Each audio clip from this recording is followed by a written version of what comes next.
Welcome to the State of Tech, the European edition, Tuesday, May 12, 2026. I'm Samantha Lawrence. And I'm Bob Russell. Today, Washington and Beijing reopening an AI hotline over fears of a breakthrough, Microsoft launching 3 new in-house AI models, Kuaishou eyeing a $20 billion spin-off of its Kling Video AI, China's biggest ever chip foundry merger getting the green light, plus 2 things you can actually use today: a quantum cloud playground anyone can try, and Japan's diamond chips heading from lab to factory.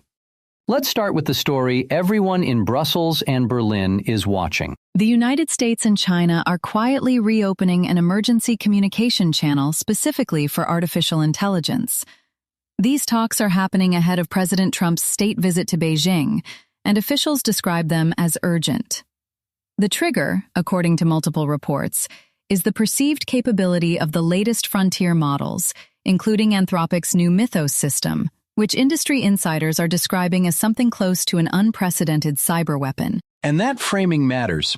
We're not talking about a chatbot that writes better emails.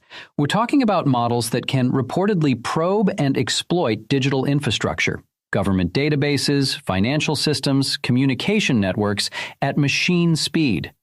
That's why the 2 largest AI powers on the planet suddenly want a red phone. Nobody wants a misread signal turning into a real incident. The structure of the channel is reportedly modeled on nuclear-era hotlines, a direct, always-on line between designated officials, so if an AI-driven event happens, either accidental or hostile, both sides can verify what's going on before reacting. Anthropic, OpenAI, and several Chinese labs are said to have informally briefed officials on what their systems can now do. It's striking how quickly the tone has shifted. 18 months ago, the conversation was about export controls and chip bans. Now, it's about deconfliction. That tells you something has spooked both governments behind closed doors. And the word mythos keeps coming up.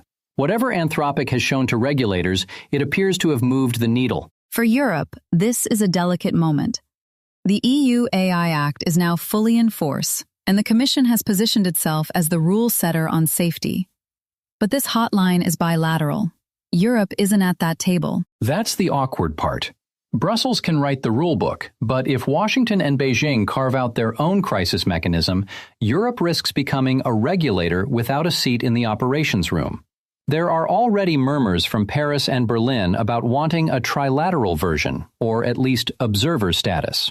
The counter-argument is that any agreement between the 2 superpowers on AI safety protocols benefits Europe by default because it lowers the global tail risk. And European companies running critical infrastructure, banks, energy grids, telcos, they're the ones who'd be on the receiving end if an advanced model went rogue or got weaponized. So even an imperfect US-China channel is better than no channel. The bottom line is, this is the first time AI is being treated like a nuclear-tier strategic technology by both governments simultaneously. That's a turning point, regardless of what happens next. Microsoft has dropped 3 new foundational models built entirely in-house. There's MAI Transcribe 1 for speech-to-text, MAI Voice 1 for voice generation, and MAI Image 2 for image creation. All 3 are live today through Microsoft Foundry and a new MAI Playground. And the headline claim is on transcription. MAI Transcribe 1 is being pitched as best-in-class accuracy across 25 languages. That's a direct shot at Whisper from OpenAI and at Google's speech stack. For a company that has spent years being seen as OpenAI's distribution partner, this is Microsoft saying, "We build our own too." The strategic signal is louder than the technical one. Microsoft has poured tens of billions into OpenAI, and that relationship isn't going away. But with these models, Satya Nadella is hedging. If OpenAI ever stumbles or pricing gets uncomfortable, Microsoft now has its own stack ready to swap in across Azure, Office, and Copilot. The image model is interesting too. MAI Image 2 reportedly focuses on photorealism and commercial-safe outputs, meaning training data Microsoft can defend in court. That matters in Europe specifically, where copyright cases against generative AI providers are piling up. For European developers and enterprises, the practical impact is immediate. If you're already on Azure, you can call these models today in European data centers with the compliance paperwork Microsoft has spent years building out around GDPR and the AI Act. That's a real advantage over having to route requests through US-hosted APIs. The catch is the 25 languages claim. Microsoft hasn't yet published which 25, and European languages are a long tail. Dutch, Portuguese, Greek, the Nordic languages, those are where transcription quality tends to fall off. We'll see if Microsoft has actually closed that gap, or if it's mostly English, Mandarin, and Spanish carrying the benchmark. Either way, the era of Microsoft as just a reseller of someone else's AI is over. Quick interruption. If you listen to The State of Tech regularly, hit that like button and subscribe. That way, you'll never miss an episode. Okay, moving on. Kuaishou Technology, the Chinese short video giant, is reportedly preparing to spin off its AI video generation unit, Kling AI, for a separate listing next year.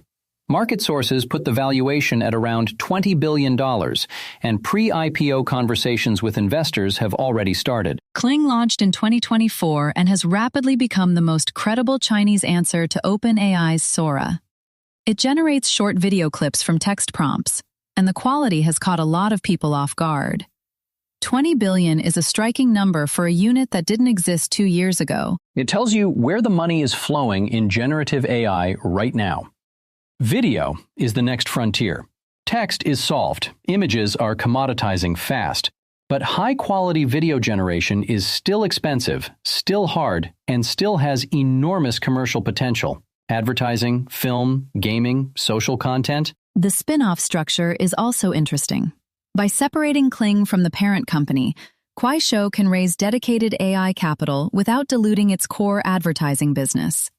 And it gives Kling its own currency, shares, to recruit talent in a market where AI researchers are getting bid up to absurd levels. For European investors and European AI startups, this is a signal.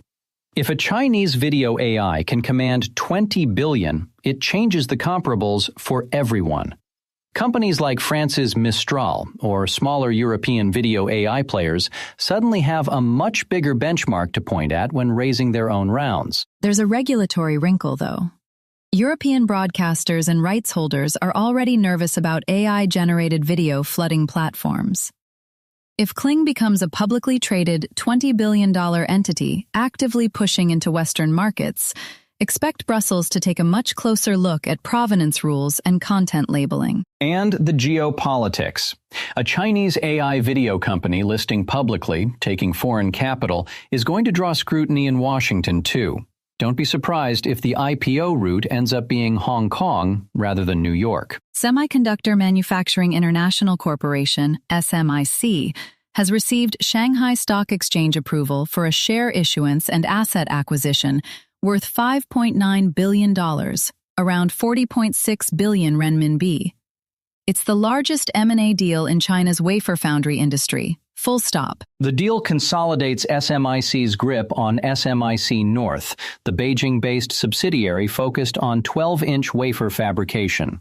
SMIC is buying out the remaining 49% it didn't already own, turning SMIC North into a wholly owned entity. That gives SMIC full control over a critical chunk of China's domestic chip-making capacity. This is the response to years of U.S. export controls. Beijing has poured state money into building a self-sufficient semiconductor ecosystem, and this consolidation lets SMIC move faster, invest more aggressively, and capture all the upside from a facility that's central to that strategy. 12-inch wafers matter because that's the standard for advanced logic and memory chips.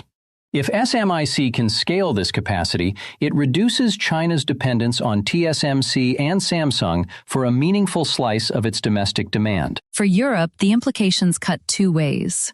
On one side, a stronger Chinese foundry sector means more global chip supply, which is good for European automakers and industrial customers who got burned during the 2021 shortage.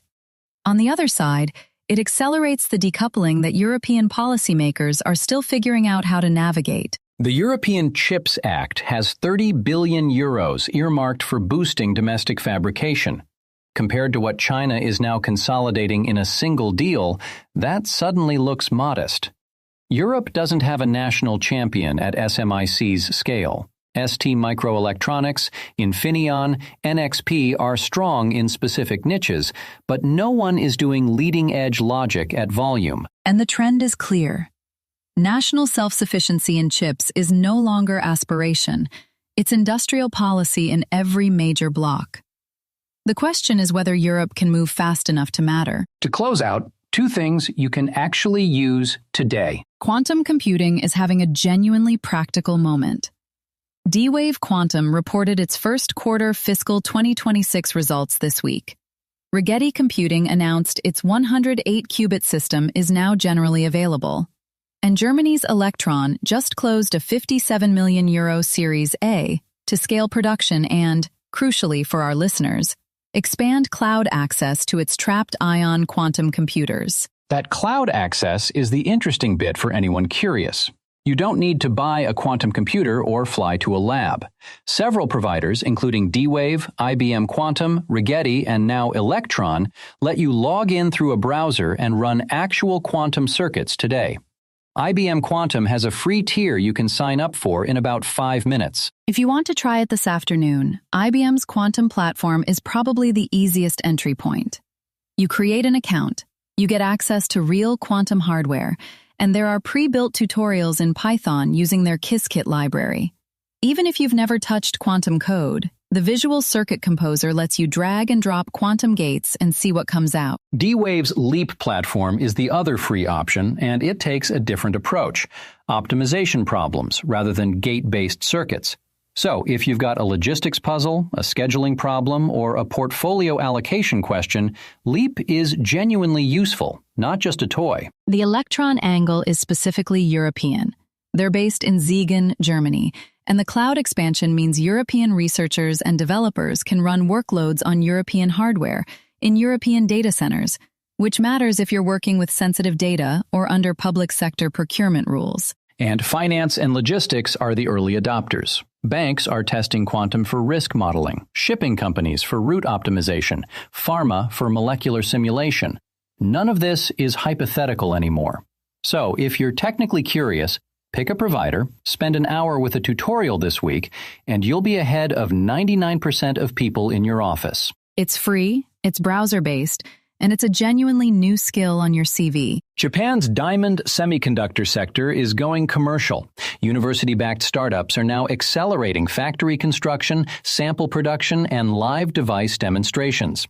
Diamond chips handle higher frequencies, more power, and harsher environments than silicon, and they're heading from academic curiosity to actual product. Now, this isn't something you can download or install, but it is something you can look into today if you work in any industry that touches power electronics, electric vehicles, aerospace, industrial sensors, or telecoms infrastructure.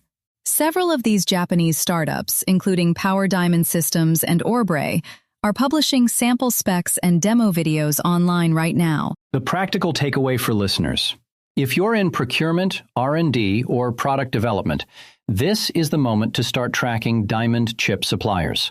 The first commercial samples are reportedly shipping this year. Getting on an evaluation list early is the kind of move that pays off in 18 months when these components hit production volume. For European industrial players, particularly German automotive suppliers and French aerospace firms, diamond chips solve a real problem. Silicon carbide and gallium nitride are great, but they hit ceilings at extreme temperatures and voltages. Diamond keeps going.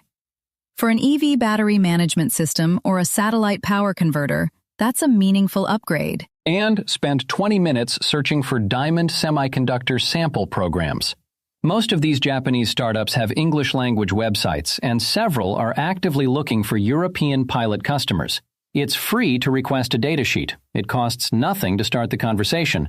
And you might end up with a design-in advantage your competitors won't have for 2 years. A very concrete homework assignment to close on. Today we covered the US-China AI hotline being revived, Microsoft launching 3 new in-house AI models, Kuaishou spinning off Kling AI for a $20 billion IPO, SMIC's record Chinese chip merger, quantum computing you can try in your browser today, and Japan's diamond chips moving into production. Want to know more or react? Visit stateoftech.eu or email us at info@doorzetters.net. State of Tech, the tech world in 15 minutes.